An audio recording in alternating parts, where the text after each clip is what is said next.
She quietly withdrew all her life savings from the bank, determined to live like a rich woman in a small city and spend every last penny in one go. But even on her very first flight, she still booked the cheapest economy seat. The space was already tight, and the man in front kept leaning his seat farther and farther back until he was practically sitting in her lap. Before Georgia could even say a word, the man called the flight attendant and filed a complaint, and without knowing anything about the situation, the flight attendant asked Georgia to make room for him, then casually called over the head steward for backup. In the past, Georgia might have stayed quiet to avoid trouble, but not anymore. She was done playing nice. She called out the airline's greed, saying they had crammed in as many seats as possible just to make more money. Even trains were more comfortable than this, and she wasn't about to spend the whole flight with a stranger basically sitting on her. Other passengers started nodding and chiming in, but the head steward had no patience for someone flying economy and daring to complain. Had you chosen to fly first class instead of economy, you would have had plenty of room in one of our cocoons. How much for the damn cocoon? Without hesitation, Georgia paid for the upgrade, and just like that, she was in first class. The treatment was a world apart. Not only did they serve gourmet meals, the flight attendants were suddenly extra attentive. When the plane landed, snow was already falling heavily. Outside, a long line of passengers waited for taxis. It could be hours before she got one. That's when Georgia noticed an ad in the corner. Private helicopter transport. She didn't think twice, dropped the cash and booked one on the spot. For the first time in her life, Georgia boarded a helicopter and flew straight to a 5-star hotel. What was normally a 2-hour drive took her just 30 minutes. Even though the hotel was filled with celebrities and VIPs, her entrance was so over the top, it left everyone whispering, wondering who she was. Inside, she was stunned by the luxury. Elegant murals lined the walls, and everyone staying there seemed to be someone important. Oil tycoons from the Middle East, beauty pageant winners she'd only seen on TV, and entrepreneurs enjoying the high life. And now, she, a regular sales clerk, was among them. But since she arrived so early, there were no standard rooms available. The only one left was the $4,000 a night presidential suite. The front desk assumed the price would scare her off, but Georgia simply asked, Did you see me play?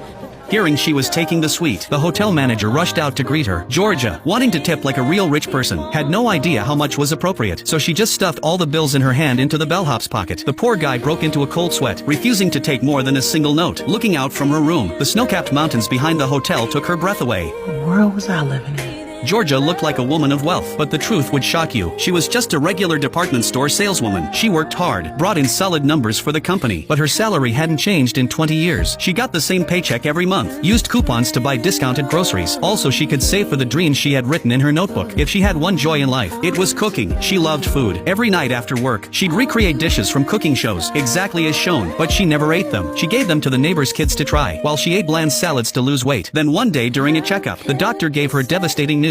She had a terminal illness. She didn't believe it. She went for a second opinion, even brought in a panel of specialists, but the diagnosis didn't change. She had only 3 weeks left to live. Worse yet, her health insurance wouldn't cover the $350,000 surgery. Georgia said she would sue, but they just handed her a contract, hundreds of pages long, with enough fine print to make her head spin. It was all in there what they would and wouldn't pay for. She could barely read through any of it. The news crushed her. After saving every penny her entire life, she still hadn't crossed off a single item from her dream list. She hadn't tasted the food she always wanted to try, hadn't visited the places she longed to see. The weight of all those regrets broke her. She couldn't understand. She had lived her life honestly. Why did something like this have to happen to her? Maybe it was anger. Maybe it was courage born from despair. But the next day, she made a decision. She wasn't going to waste her life savings on a surgery. She was going to spend every last cent and finally live. So she marched straight into her boss's office and did something she had always dreamed of. She fired him, but her boss didn't take her seriously. Before she could even speak, he smugly answered a phone call in front of her. Not this time. Georgia snatched the phone and smashed it in a fury, then turned around and walked out without a second glance. She felt lighter, freer than she'd ever been. Right then, Sean, her longtime crush, ran after her. He held out 2 basketball tickets, asking if she'd like to go with him. He didn't know she was sick. If this had happened before, she would have been thrilled. But now, it was too late. She didn't have time. She turned him down gently. Georgia had made up her mind. She was going to check off every item on her bucket list, and that meant taking the trip of a lifetime. So she went to the bank, withdrew everything she had, and that brings us back to the beginning. I'm just gonna blow it.